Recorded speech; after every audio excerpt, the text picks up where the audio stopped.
Karawang. Baca. Berbagi cerita orang Karawang. Hari budaya. Lestari silat Karawang. Baca. Berbagi cerita orang Karawang. Lestari silat Karawang. Baca. Berbagi cerita orang Karawang. Lestari silat Karawang. Baca. Berbagi cerita orang Karawang.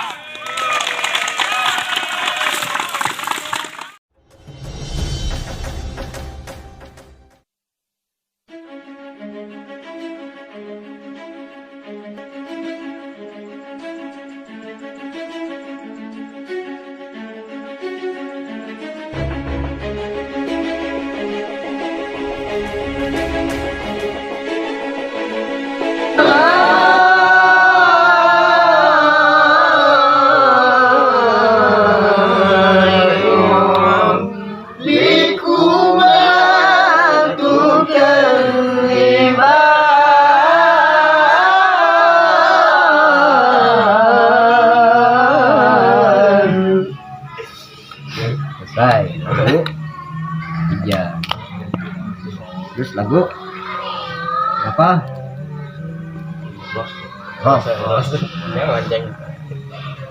Lagu مرجل البحرين يلتقيان بينهما برزخ لا يبغيان.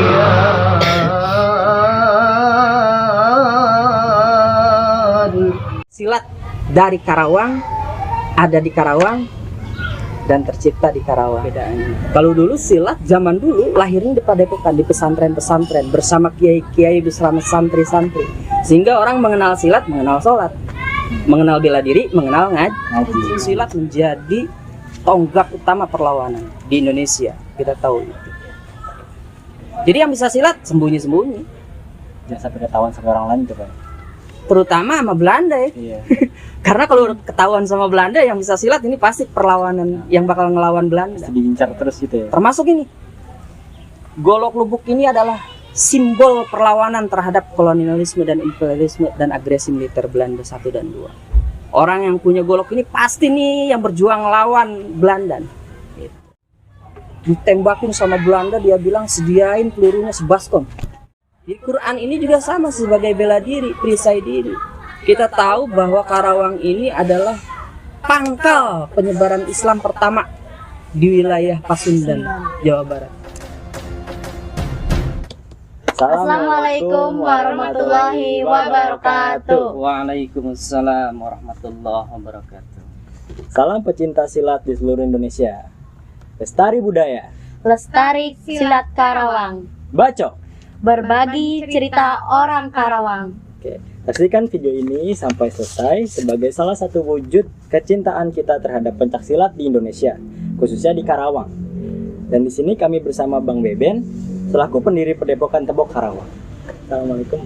Waalaikumsalam warahmatullahi. Oke, selanjutnya kita bakal masuk ke pertanyaan pertama. Silakan. Apa nama dari perguruan silat ini dan bagaimana sejarah persilatan? Nama perguruan silat yang saya dirikan adalah Tebok. Tebok ini adalah salah satu gerak bacokan golok ya. Jadi kalau orang Karawang, khususnya di daerah pesisir Batu Jaya, itu salah satu bacokan golok itu disebutnya tebok. Jadi namanya tebok. Tebok juga berarti kepanjangan dari teknik bela diri orang Karawang. Begitu. Sementara sejarah dari Padepokan Tebok ini, Padepokan Tebok ini nama padepokan yang juga nama aliran jurus dari seni bela diri yang ada dan diajarkan. Ini nama dari jurus juga. Nama jurus Tebok ini karena silat Tebok ini silat golok ya. Silat golok yang juga punya karakter dari sabetan golok lubuk. Nah, ini namanya golok lubuk. Golok lubuk ini golok yang menjadi lambang Kabupaten Karawang. Sejarah berdirinya Padepokan ini diawali dari kecintaan sendiri sebagai orang Karawang terhadap Karawang dan terhadap salah satu senjata yang dijadikan lambang di Kabupaten Karawang, yaitu golok lubuk ini. Terciptalah jurus-jurus dengan karakter sabetan golok lubuk ini. Itu kenapa padepokannya dinamai Padepokan Tebok atau Silat Tebok, karena karakter dari jurus tebok itu sendiri adalah mengikuti karakter golok lubuk ini, sabetannya. Berbeda. Golok lubuk dengan golok biasa, karakter sabetannya berbeda. Karakter yang paling menonjol adalah di bukaan awal. Jadi golok lubuk itu golok yang ujungnya turun ke bawah. Seperti ini. Ini kalau kalian lihat di lambang Kabupaten Karawang, maka ada golok yang seperti ini. Pernah lihat logo Kabupaten Karawang? Nah, ini disebutnya golok lubuk. Punya karakter, ciri khas utamanya ujungnya turun. Gitu. Padepokan Tebok ini, jurus Tebok ini adalah jurus golok yang memiliki karakter utama dari golok lubuk. Ini namanya golok lubuk. Ciri khas utamanya ketika dibuka, dia dibukanya ditekan ke atas. Ini agak sempit ya. Jadi kalau lega, sabetannya ke atas. Kita mau ke sini. Nah, ketika disabet dari atas, ini ciri khas utamanya ditebok. Jadi enggak begini, maka sabetan utamanya tebok. Beda dengan golok-golok lain. Seperti ini. Ini ngebukanya ke bawah. Kalau golok lubuk tadi ke atas. Ya, itu namanya tebok. Seperti itu. Sejarah Padepokan Tebok ini berdiri karena kecintaan terhadap Kabupaten Karawang. Dan dari kecintaan itu muncullah jurus dengan didasari karakter golok lubuk ini. Disebutnya jurus tebok. Padepokannya Padepokan Tebok. Begitu.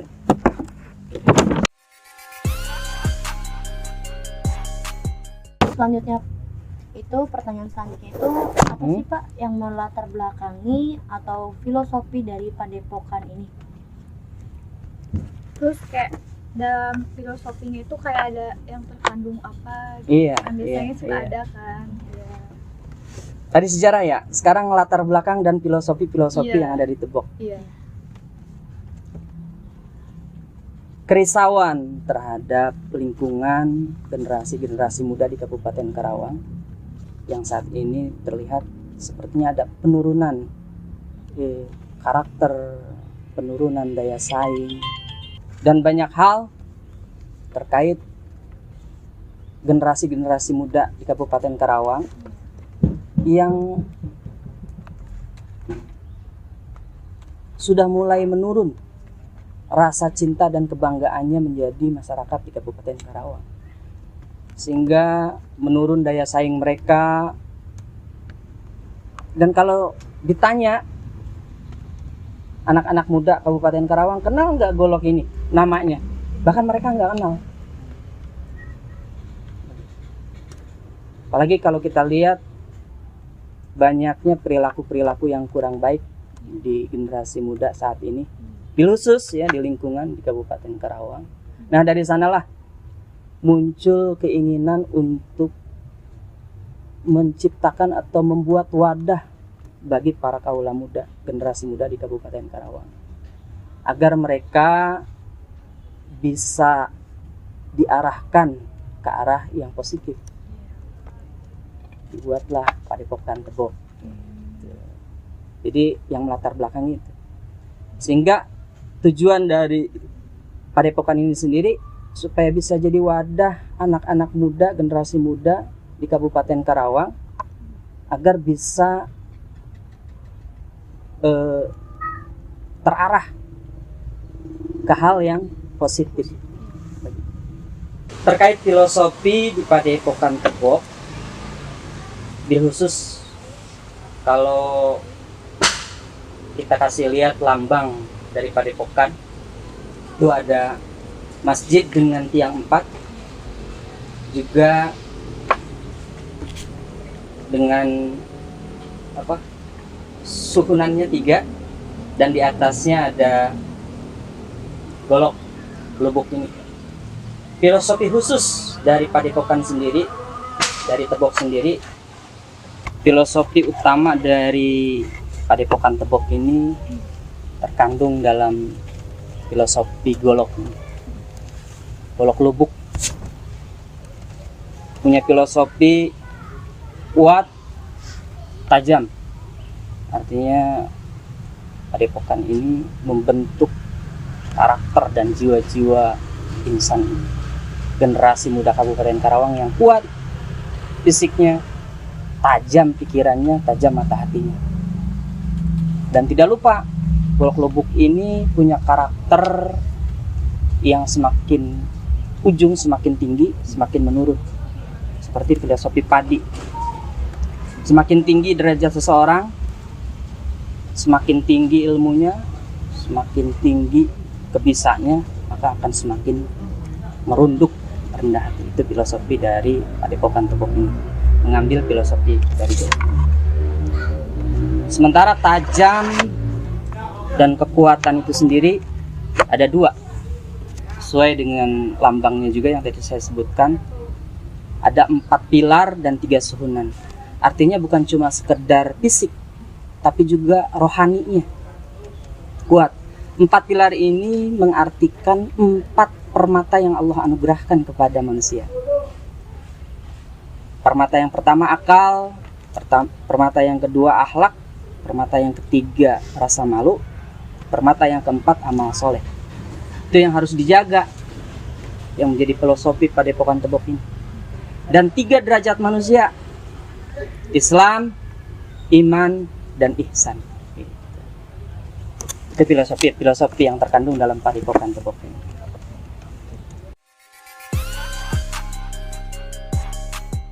Apalagi? Bapak, sejak kapan didirikannya Padepokan Tebok dan sudah berapa lama Bapak menggeluti dunia silat?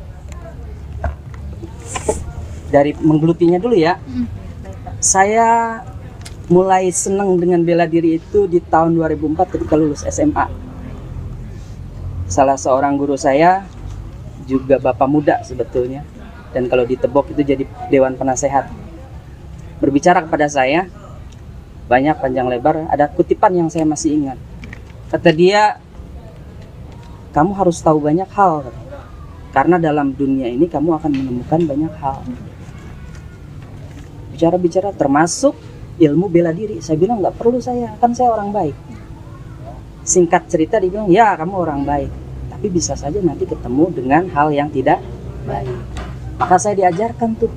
Saya nggak suka, saya bilang, silat apa tuh muter-muter gini tangan. Sebelum tahu silat? Sebelum. Pas diajarkan, contoh, ada gerakan gini ya, ini punya makna ternyata. Coba dipegang. Dipegang. Dipegang. Nah, pegangnya jangan pakai tangan itu. Nah, kenapa sih kalau nonjok? Nah, ini teknik lepasan. Kenapa pas nonjok kudu begini? Tarik lagi. Itu punya makna. Dari sana dia sarankan saya untuk belajar silat. Dan dari sana di tahun 2004 saya mulai belajar silat dari Beksi, dari Silomacan yang ada di daerah Karawang. Dan saya mulai suka dengan alat senjata dalam persilatan itu golok. Yang punya golok ini. Selanjutnya terus berkembang pola pikir saya dan menciptakan jurus dari karakter golok ini, yaitu jurus Tebok itu tadi. Terkait Padepokan ini berdiri kapan? Mulai tercipta jurus dan pengen ada yang belajar itu di tahun 2010. Mulai belajar, ada yang mau belajar, tapi belum dalam bentuk padepokan. Padepokan ini sendiri disahkan di IPSI itu mulai tahun 2019 sesuai SK. Belum lama ini ya Pak? Iya, 2019 mulai didaftarkan di IPSI dan dapat SK IPSI. Kalau perkumpulan latihannya udah dari tahun 2010 sudah mulai. Begitu.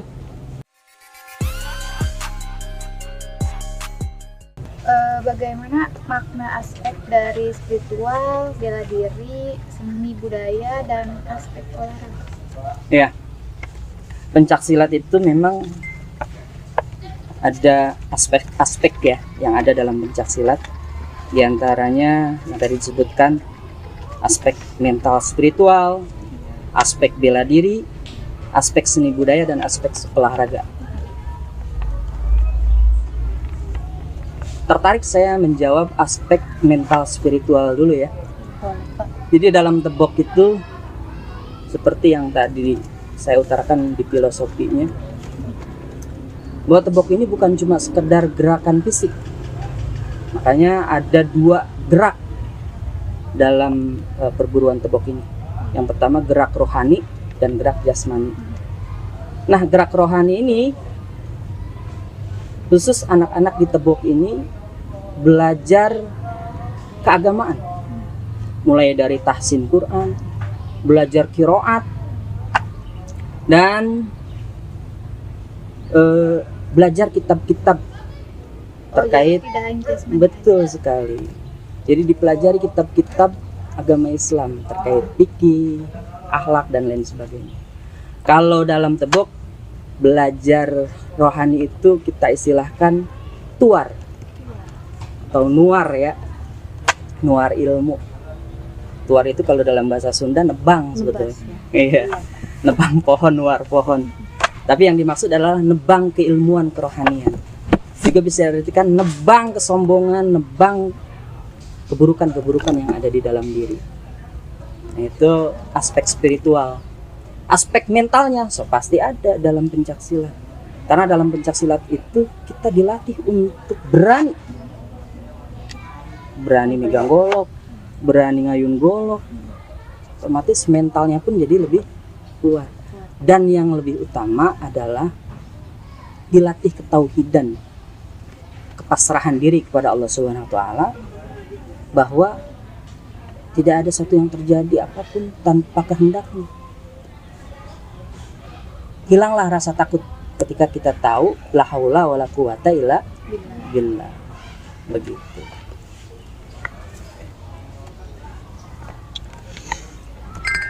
Itu aspek mental spiritual. Aspek bela diri. Silat ini punya aspek bela diri sesuai kalau di perguruan tebok, apalagi kita bicara silat ya. Silat ini jangan sampai disalahgunakan untuk mengintimidasi, untuk menyerang. Tapi sebetulnya silat ini harusnya disadari sebagai alat pembelaan diri dari serangan-serangan. Nah, aspek bela diri ini sebetulnya kalau mau dikembangkan bukan cuma sekedar gerak, tapi perisai atau penjagaan diri kita ini dari sisi jiwa, kejiwaan. Karena ancaman-ancaman itu bukan cuma sekedar fisik. Bahkan sekarang terlihat ancaman yang utama itu bukan diserang oleh musuh, tapi justru ancaman pembobrokan moral dan akhlak. Nah, di tebok ini aspek bela diri yang diutamakan itu. Bagaimana kita melindungi diri kita dari ancaman-ancaman pembobrokan moral dan akhlak. Dengan cara tadi mempelajari ilmu-ilmu keagamaan. Dan yang kedua ya punya jurus-jurus yang memang dasarnya sebagai pembelaan diri, bukan menyerang. Makanya karakter gerak jurus dari silat tebok ini adalah defense, pertahanan, bukan serangan. Jadi kalau dicabut goloknya bukan untuk menyerang, justru untuk menahan. Itu karakter utama dari silat tebok ini, memang untuk pertahanan diri, bukan untuk menyerang. Selanjutnya seni budaya ya. Iya. Seni itu karakter silat. Silat itu punya rangkaian gerak yang terhubung antara satu sama lain sehingga disebut jurus. Nah, uniknya silat ini di seluruh Indonesia, dia punya rangkaian gerak yang teratur seperti koreografi tarian. Itu ciri khas silat tuh. Dia punya rangkaian gerak yang punya aturan-aturan sendiri, sehingga terlihat seperti koreografi. Nah, disitulah nilai seni. Dan tentunya bernilai budaya. Dalam tebok ini kita memelihara budaya yang memang diwariskan. Silat itu budaya Indonesia ya, bahkan sudah disahkan di UNESCO sebagai warisan budaya tak benda dari Indonesia. Betul? Betul.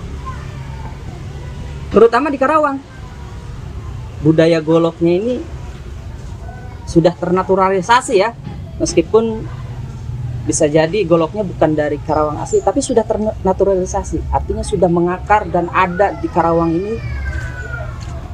Banyak sekali jumlah golok seperti ini, bisa ratusan, bisa sampai 1000 bahkan, baik yang masih ada di Karawang maupun yang di luar Karawang.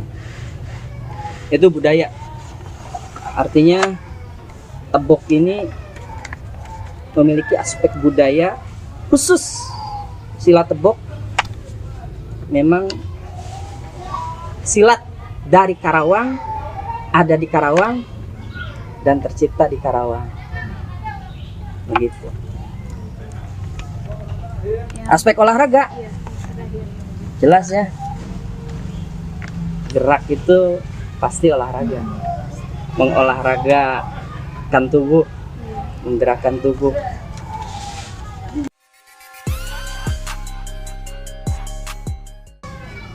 Bagaimana potensi perkembangan pencak silat zaman dulu dan sekarang khususnya di Karawang?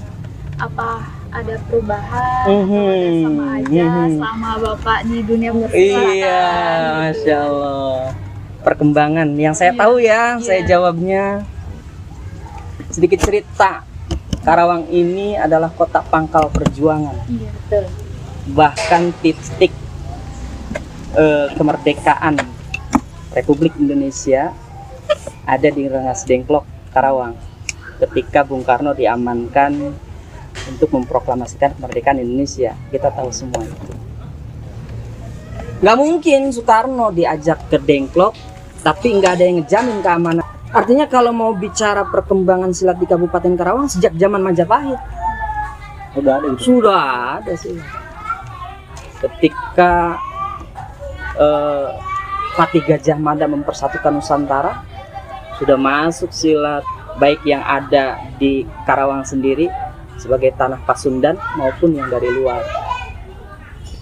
Tentara-tentara atau pasukan-pasukan yang saat itu Nusantara dipersatukan sudah datang, bahkan senjata ini dibawa ke dalam Karawang.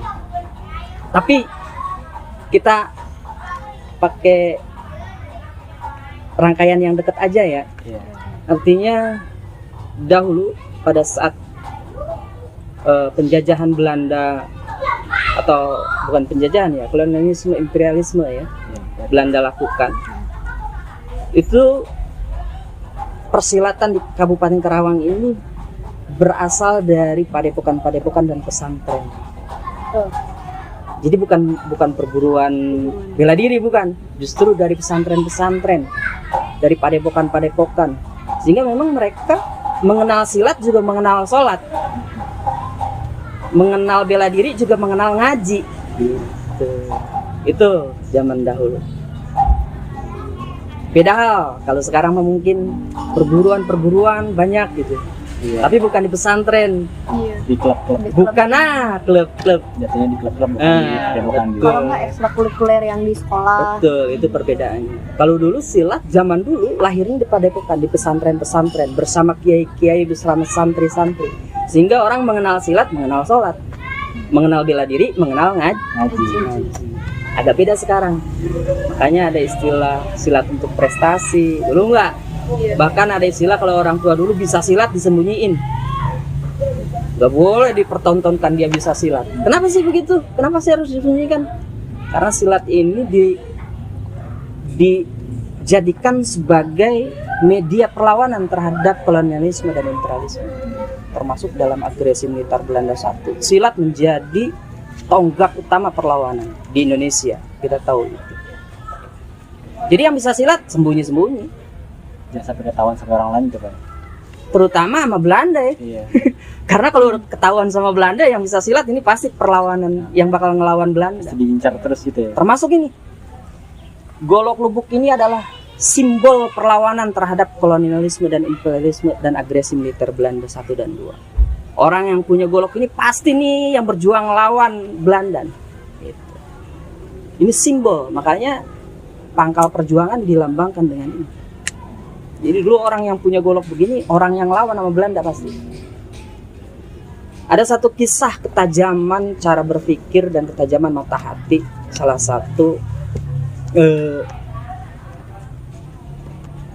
jawara ya, silat dikenal sebagai jawara Kiai Kong Duloh, Kong Abdullah namanya. Jadi ketika dia ketahuan sebagai pejuang di daerah Karawang, ikut serta dalam proklamir kemerdekaan Indonesia, dikejar Belanda dia. Bahkan dikirimkan satu regu ke rumahnya. Kong Duloh ada, jawara Duloh ada. Yang dimaksud ketajaman berpikir jawara-jawara Karawang, satu regu itu bisa ditumpas sama dia. Bisa. Tapi tidak dilakukan. Mending dia lari aja kabur. Dikejar-kejar Belanda, ditembakin belendung. Enggak kena pelurunya. Sehingga orang bilang punya ilmu kebal. Padahal mungkin pelurunya enggak kena gitu. Iya. Nah, yang saya mau ceritakan kenapa sih dia enggak lawan aja langsung, dia habisin cuma satu regu dia sanggup. Tapi dia berpikir efek selanjutnya. Kalau dihabisin Belanda di kampungnya, satu regu, besok balik lagi satu kompi ngabisin kampungnya kan gitu. Itu yang terjadi. Ada juga cerita tentang Kong Segan. Kong Segan ini bisa dia tumpas tuh Belanda dengan tangannya ketika anak istrinya atau keluarganya disandra ya. Cuma nggak dia lakukan. Ditembakin sama Belanda, dia bilang sediain pelurunya sebaskom.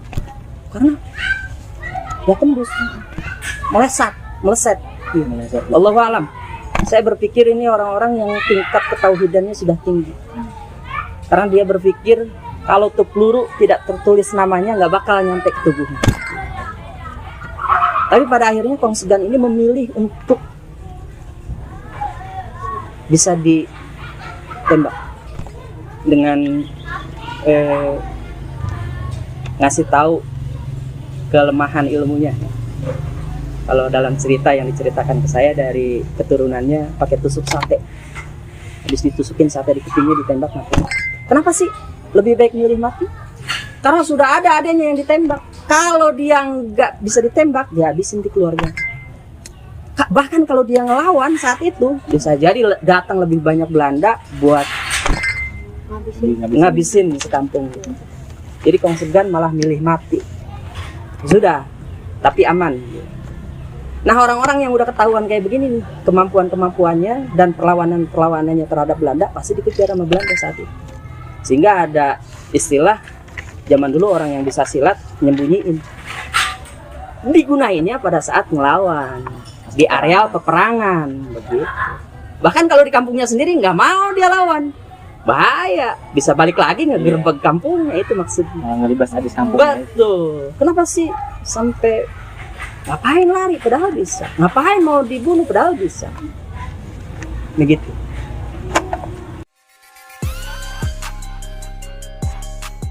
Nah, Bapak mengenalkan pencak silat di Karawang pada anak-anak zaman milenial dan bagaimana mensosialisasikannya? Ini terkait latar belakang saya dirikan Tebok juga agar anak muda di Karawang ini bisa kenal silat, khususnya Tebok, juga yang lain-lain, karena di Tebok juga dipelajari tuh gerak-gerak lain termasuk Cimande, karena Dewan Penasehat kita ada dari berbagai aliran silat. Nah, salah satu cara saya melalui masjid. Di depan kita ada masjid. Nah, ini masjid ini saya jadikan tempat untuk merangkul anak-anak muda. Mau datang ke masjid, dikasih jurusnya, gitu. Mau sholat, dikasih jurusnya. Tapi malah selanjutnya lebih banyak kita kasih didikan-didikan pengetahuan keagamaan, sehingga kuatlah akhlaknya, kuatlah akalnya, punya rasa malu dan bisa melakukan hal-hal yang baik, beramal soleh. Itu caranya. Kalau sekarang di Padepokan Tebok melalui masjid-masjid.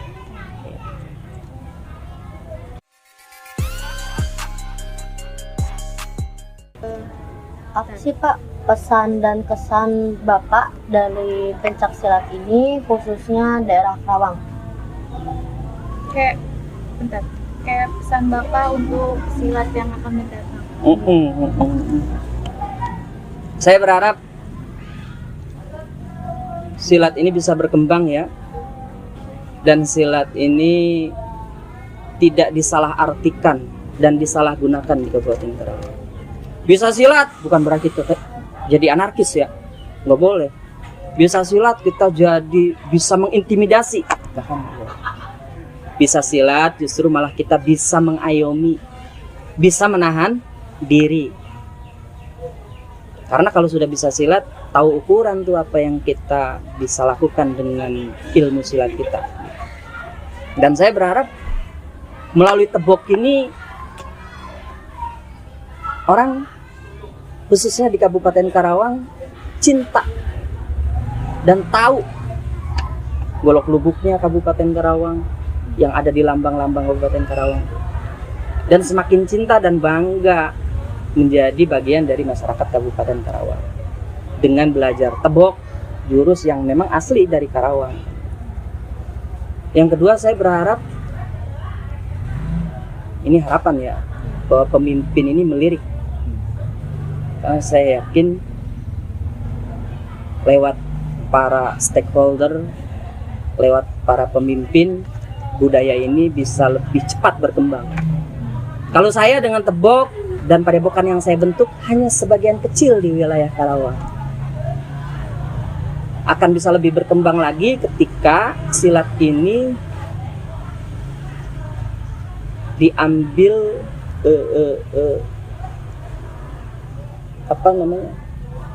diprogramkan oleh para pemimpin, misalnya masuk ke ranah pendidikan, ekstrakurikuler silat wajib gitu, masuk ke dalam pendidikan.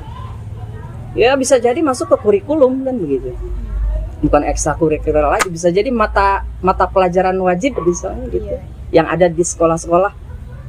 Nah, Karawang ini saya berharap kembali mengenali jati dirinya sebagai pangkal perjuangan melalui silat yang dikenalkan khususnya di Padepokan Tebok dan mungkin padepokan-padepokan yang lain ya, dan menjadi perisai atau penjaga dan pembela diri Kabupaten Karawang baik secara jasmani maupun rohani.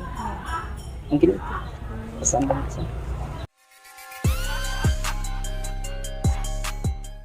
Dan bagaimana cara Bapak melestarikan pencak silat dari Bapak sendiri gitu? Ya ini, dilatar belakangi rasa cinta saya menjadi masyarakat Kabupaten Karawang, kesukaan saya terhadap golok lubuk ini, saya ciptakan jurus Tebok. Itu salah satu saya melestarikan silat, dan saya dirikan padepokan-padepokan yang ada di Kabupaten Karawang ini. Begitu. Kalau boleh tahu, kan tadi Bapak bilang Bapak menciptakan gerakan silat. Betul.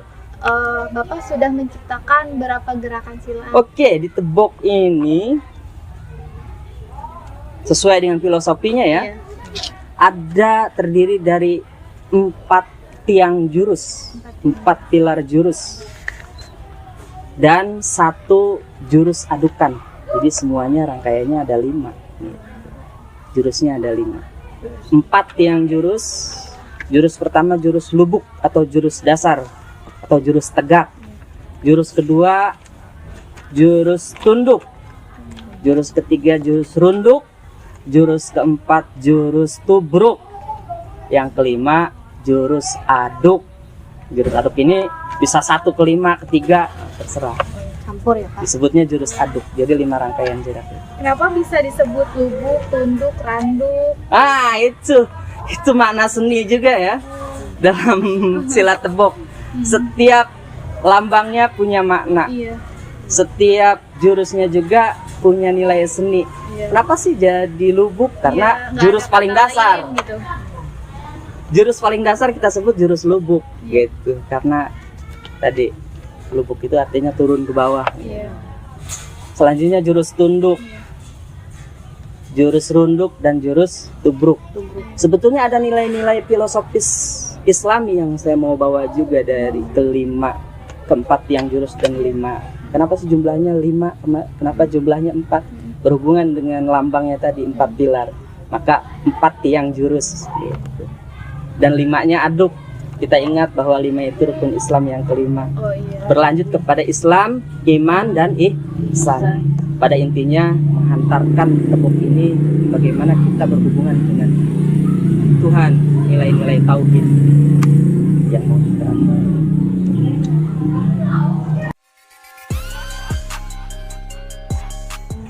Kan kata Bapak ada jasmani dan rohani. Nah, itu cara apa sih maksudnya? Jasmani sama rohani maksudnya kan? Gerak jasmani itu gerak jurus-jurus silat itu sendiri. Iya, maksudnya Kalau dalam olahraga senam jurus gitu. ituin waktunya gimana antara kiroa sama Oh iya. kayak gitu. Iya. Ada jadwal ya. Salah satunya misalnya yang masih sebenarnya udah berakhir. Iya. Setiap malam Kamis itu kita belajar qiraat. Oh. Kalau tahsin Quran itu setiap malam anak-anak belajar tahsin Quran. Kalau pengajian kitab ada di malam Minggu, ada di malam Jumat, itu ngaji kitab. Yang disebut tadi tuar itu bahkan setiap malam. Mereka kita kasih wejangan-wejangan, ilmu-ilmu keagamaan. Selesai ngaji, selesai qiraat, bahkan selesai latihan jurus, itu pasti dikasih wejangan-wejangan. Agar seimbang dan agar menjadi peredam ya. Jangan sampai bisa silat terus radikal, agamanya anarkis. iya. Nah, jadi faktor agama ini penting untuk kita tanamkan agar mereka bisa betul-betul bisa menguasai diri, bisa membela diri. Kenapa sih ada qiraat? Wah, ini sejarahnya Karawang juga. Di Quran ini juga sama sebagai bela diri, perisai diri. Kita tahu bahwa Karawang ini adalah pangkal penyebaran Islam pertama di wilayah Pasundan, Jawa Barat. Dengan datangnya Syekh Hasanuddin atau dikenal sebagai Syekh Kuro. Kenapa sih disebut Syekh Kuro? Karena dia ini ngajinya bagus, qiraatnya bagus. Kayak tadi tuh kalian dengar azan, bagus nggak? Bagus. Di sini diajarkan qiraat, bagaimana cara melantunkan bacaan Al-Quran dengan nada-nada yang bagus. Gitu. Juga itu jadi sebuah salah satu sarana juga untuk pembelaan diri. Orang bisa jadi yang tadinya mau anarkis udah ngedenger alantunan ayat sucinya aja udah nggak jadi anarkisnya. Begitu. Itu pula yang terjadi saat Syekh Kuro datang ke Karawang. Dia Islamkan melalui lantunan ayat-ayat suci Al-Quran. Ini bisa diambil, bisa tidak ya di podcast nanti.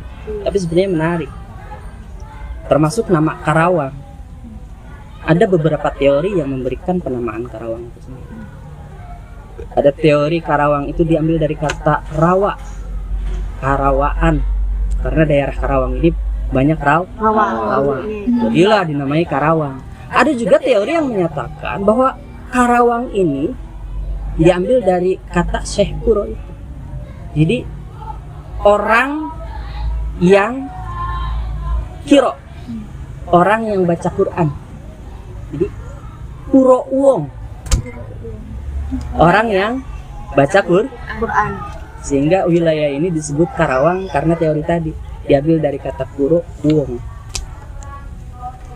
Atau ada juga Karawang ini dengan teori yang sebetulnya nggak banyak orang tahu, bahwa Karawang ini dahulu jawara-jawara, mohon maaf ya, saya nggak ada tujuan apa-apa, jawara-jawara dari Bugis, dari Makassar, itu sudah ada lama di Karawang. Bahkan kalau kalian tahu di ujung Pakis sana ada kampung Bugis. Nah, ada satu teori bahwa Karawang ini diambil dari bahasa kuno Makassar atau kuno bahasa Mangkasara. Diambil dari kata Karawa. Karawa artinya tempat berpegang. Jadi orang-orang yang datang dari daerah lain aman datangnya ke Karawang. Termasuk orang-orang Bugis, termasuk Syekh Kuro yang datang saat itu bersama pasukannya, bersama murid-muridnya. Ketika di Cirebon harus terusir dengan perlawanan Raja Pajajaran ya. Saat itu Pamanah Rasa diutus. Nah, aman-amannya Syekh Kuro datang ke tanah Jawa ini melalui daerah Karawang. Makanya kalau dalam bahasa Mangkasara diambil dari kata Karawa artinya tempat berpegang. Maka sejak itu wilayah ini dinamai Karawang, tempat berpegang. Gitu.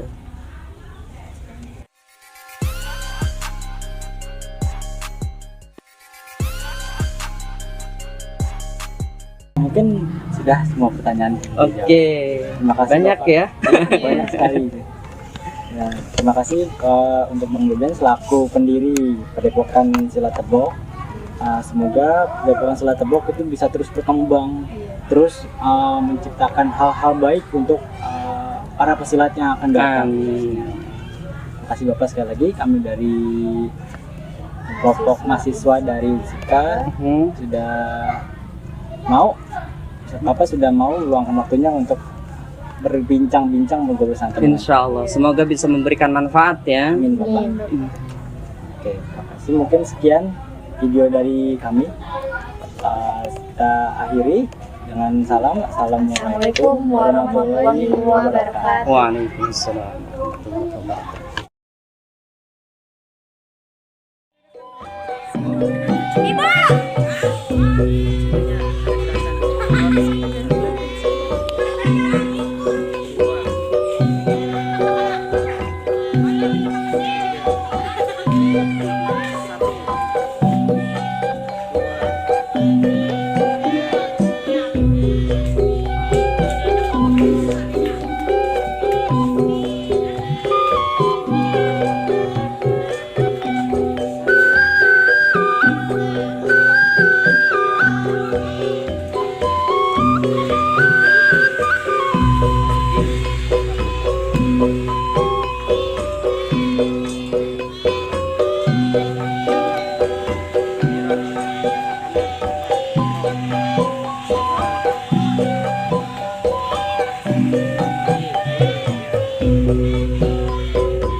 Lagu apa? Rock. Lagu مرج البحرين يلتقيان بينهما برزخ لا يبغيان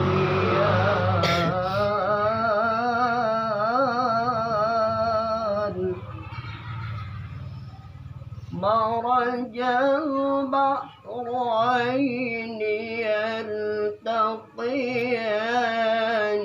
بينهما برزخ لا يبغيان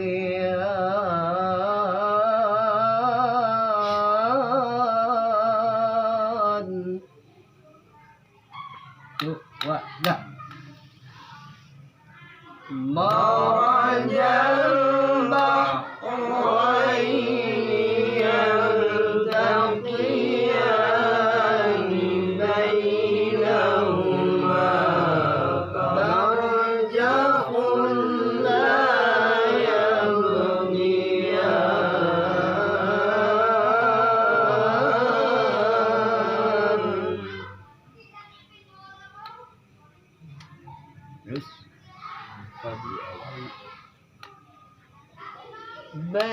بينهما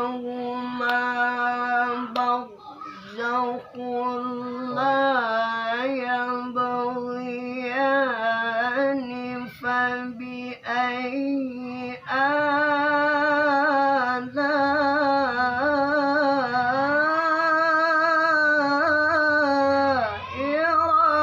ربكما تكذبان.